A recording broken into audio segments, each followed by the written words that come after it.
नमस्कार भाविकांनो. संसार असार आहे, प्रपंचात फक्त दुःख आहे, म्हणून देव मिळवायचा असेल तर घरदार सोडून जंगलात जावे लागेल, असा विचार तुमच्याही मनात कधी आला आहे का? रोजच्या कटकटी, पैशाची चणचण आणि कुटुंबातील भांडणांना कंटाळून आपण अनेकदा हताश होतो. पण आपल्या लाडक्या श्री गोंदवलेकर महाराजांनी संसारी माणसासाठी एक असा अद्भुत मार्ग दाखवला आहे, ज्याच्यामुळे तुमचा नरक वाटणारा संसार देखील देवाचे मंदिर बनेल. आज आपण महाराजांच्या चरित्रातील एक अतिशय सुंदर आणि सत्य प्रसंग पाहणार आहोत. हा व्हिडिओ तुमच्या आयुष्याला एक नवी दिशा देऊ शकतो, म्हणून शांत चित्ताने तो शेवटपर्यंत नक्की ऐका. गोष्ट आहे गोंदवले गावची. एकदा महाराजांच्या दरबारात एक गृहस्थ आले. ते दिसायला अतिशय प्रामाणिक आणि सुशिक्षित होते, पण त्यांच्या चेहऱ्यावर प्रचंड नैराश्य आणि थकवा जाणवत होता. त्यांनी महाराजांच्या चरणावर डोके ठेवले आणि त्यांच्या डोळ्यातून अश्रू वाहू लागले. महाराजांनी अत्यंत प्रेमाने त्यांना उठवले आणि विचारले, काय झाले बाबा, इतका का कष्टी आहेस? तो भक्त हात जोडून रडत रडत म्हणाला, महाराज, मी या संसाराला पुरता कंटाळलो आहे. दिवस रात्र कष्ट करतो, पण घरात कोणालाही माझी किंमत नाही. बायको सतत कुरकुर करते, मुले ऐकत नाहीत, नातेवाईक फक्त स्वार्थी आहेत. पैशांची चणचण तर संपतच नाही. या प्रपंचाच्या कटकटींनी माझं मन अशांत झालं आहे. मला आता या सगळ्याचा त्याग करायचा आहे. मला संन्यास द्या महाराज. मला तुमच्या चरणाशी गोंदवल्यातच राहू द्या. मला त्या नरकात परत जायचे नाही. त्या भक्ताचे ते व्याकुळ शब्द ऐकून महाराज शांतपणे हसले.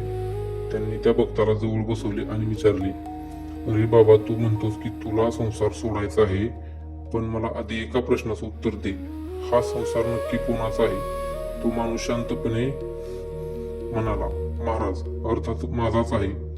माझी बायको, माझी मुले, माझे घर आणि माझी इष्टित आहे ती. महाराज पुन्हा हसले आणि अत्यंत गंभीर आवाजात म्हणाले, अरे, तुझी नेमकी चूक इथेच झाली. तू ज्याला तुझा संसार समजतो आहेस, तो तुझा नाहीच आहे. तो तर त्या भगवंताचा, माझ्या रामाचा संसार आहे. मला सांग, तुझे लग्न तुझ्या इच्छेने झाली की रामाच्या? तुला ही मुले तुझ्या ताकदीने मिळाली की रामाच्या कृपेने?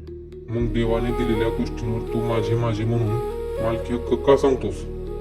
महाराजांनी त्याला समजावून सांगण्यासाठी एक सुंदर उदाहरण दिले. महाराज म्हणाले, बाबा, एखाद्या मोठ्या सावकाराच्या दुकानात एक मुनीम काम करतो. तो मुनीम दिवसभर लाखो रुपयांची देवाणघेवाण करतो, तिजोरी सांभाळतो, पण संध्याकाळी दुकान बंद करून घरी जाताना तो एकही रुपया स्वतःच्या खिशात घालत नाही. कारण त्याला माहित असते की हे पैसे माझे नाहीत, सावकाराचे आहेत. सावकाराच्या पैशाचे नुकसान झाले तर तो दुःखी होत नाही आणि नफा झाला तरी तो उड्या मारत नाही.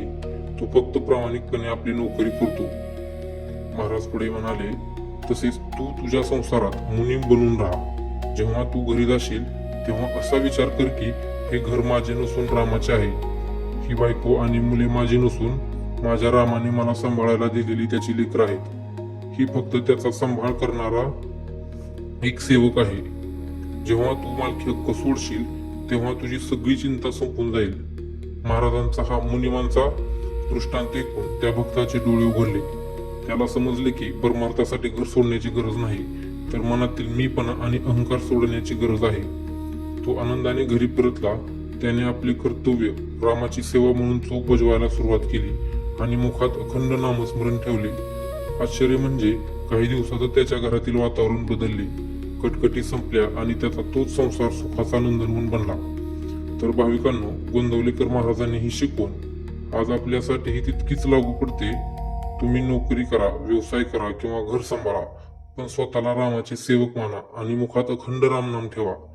तुम्हाला महाराजांचे विचार कसे वाटले आम्हाला कमेंट करून नक्की सांगा. व्हिडिओला लाईक करा आणि चॅनलला सबस्क्राईब करून या डिजिटल गुरुसेवेमध्ये सामील व्हा. श्रीराम समर्थ.